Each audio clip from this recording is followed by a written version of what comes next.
Hello bachcho, let's see this question. The question is the given diagram shows axon terminal and synapse. Here A, B, C, D and E respectively represents. Options हैं. तो हमें ये यहाँ पे figure दिया हुआ है. इस फिगर में आपका ये जो लेबलिंग्स हैं इन्हें हमें करेक्ट लेबलिंग्स चूज करनी है. चलिए देखते हैं. ऑप्शंस हैं आपके ए ऑप्शन, तो यहाँ पे हम लिख लेते हैं A, B, C, D and E part. Okay,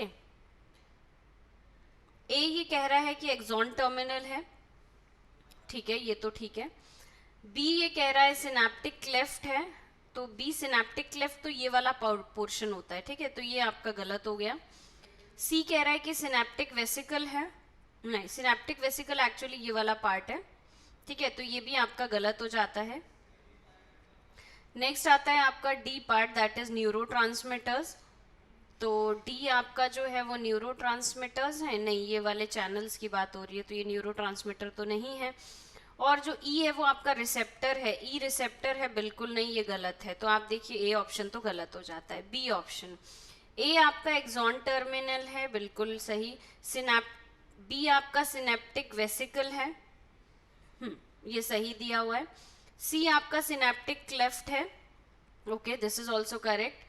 D receptors है, बिल्कुल, ये देखिए यहाँ पे ये रिसेप्टर्स लगे हुए हैं, तो डी भी सही है. और ई आपका न्यूरोट्रांसमीटर्स है, ये जो पार्ट है दीज आर न्यूरोट्रांसमीटर्स, ई, तो ये भी सही है. So the final answer is B option.